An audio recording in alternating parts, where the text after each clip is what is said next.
Good evening from New York. I'm Lawrence O'Donnell. Today, the Senate approved President Obama's tax cut deal by a vote of 81 to 19, sending the bill to the House, where progressive members will make a last-ditch effort to lower the level at which estates are exempt from taxation from $5 million to $3.5 million. Meanwhile, Tea Party Republicans could try to kill the deal altogether. Since last summer, I've urged this Congress to take action to prevent a tax increase that would affect every American in January of next year. So I rise with a heavy heart this morning to simply announce to my colleagues that I believe the short-term tax deal negotiated by the White House and congressional leaders is a bad deal for taxpayers, will do little to create jobs, and I cannot support it. Before meeting with a group of CEOs today in an effort to encourage them to create new jobs and investment, President Obama again pitched the compromise tax deal as key to economic recovery. I know there are different aspects of this plan to which members of Congress on both sides of the aisle object. That's the nature of compromise. But we worked hard to negotiate an agreement that's a win for middle-class families and a win for our economy. And we can't afford to let it fall victim to either delay or defeat. So I urge members of Congress to pass these tax cuts as swiftly as possible. Joining me now is Congressman Anthony Weiner. Congressman, you passed the repeal of Don't Ask, Don't Tell as a standalone bill today in the House of Representatives. Let's listen to what Speaker Pelosi had to say about that. I thank everyone who made this possible, the outside mobilization, the inside maneuvering, Mr. Hoyer's leadership and that of others. And it's a very proud day for this Congress when we are fighting discrimination and have the power to do so. Congressman Weiner, what do you believe, and I know this is a weary question for you after you've done your duty in the House, what do you believe are the prospects for that standalone bill in the Senate? Well, first we heard that people were opposed to it because it was part of the defense bill, so we separated it out. Then we heard that people wanted to see the study of the troops. That came back, and now we've passed it again. Look, the fact of the matter is that the Senate, every time these Senate Republicans set another threshold for whether they'll act on something, they'd go ahead and change their mind. We're hopeful that they're true to their word, that now that they've gotten the tax bill out of the way, that the hostage has been released, and now the rest of the work of the Senate can go ahead. We're optimistic they'll take up the 9/11 bill. We're optimistic we'll take up Don't Ask, Don't Tell, and the DREAM Act, the things that they said they wouldn't touch until after the tax bill was passed. Well, now that moment has come. But they're an organization, the Senate Republicans seem to have more excuses than there are days of the week, so we'll see what happens when it gets there. Now, today, going in the other direction, the Senate sent their tax bill over to you in the House. What changes do you have to see made in that bill in order for you to vote for it? Well, they've got to be fairly substantial. I mean, the big question is, are we going to basically borrow a lot of money to give tax cuts to millionaires and billionaires?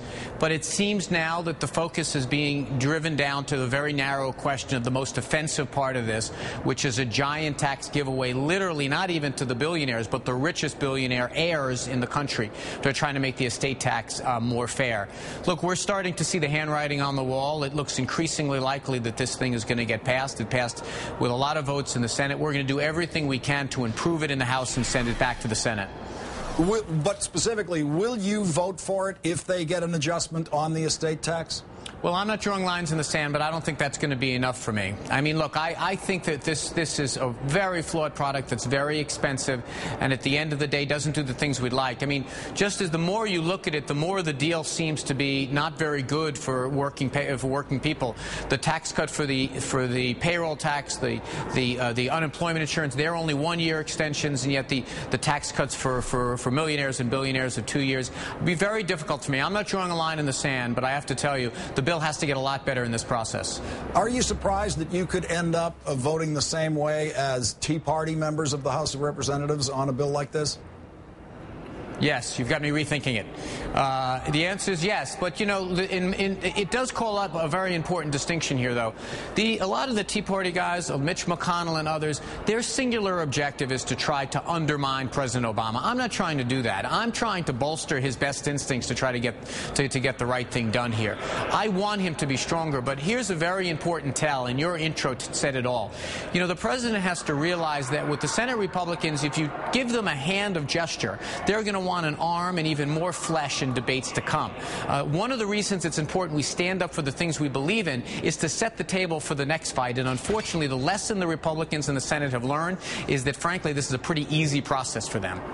Congressman, I think you're teaching the White House the lesson right here. I'm trying to get you to lay out for me exactly where your line is on this bill, and you're not doing it now. That does not, in fact, irritate me, because I think what you're showing is the model of how you've been saying all along you negotiate these things. You don't say that here's my deadline, it must be done by this day. You don't say it has to be exactly this or it has to be exactly that.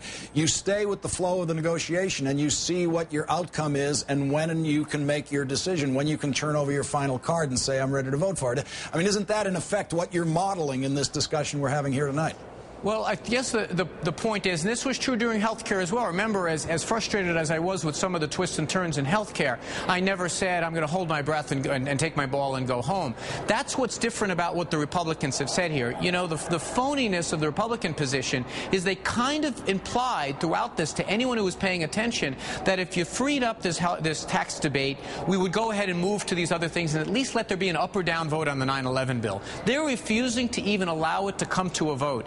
And look, I do want to see if we can make this better in the House, and I do want the president to be a success. This is not just a competition of slogans for me. I really do want to see if we can make this bill better. But I'm also realistic. I see the calendar. I saw the vote in the Senate today, and I know there's a limit to what we're going to be able to do. New York Democratic Congressman Anthony Weiner, thank you very much for joining us tonight. Thank you, sir.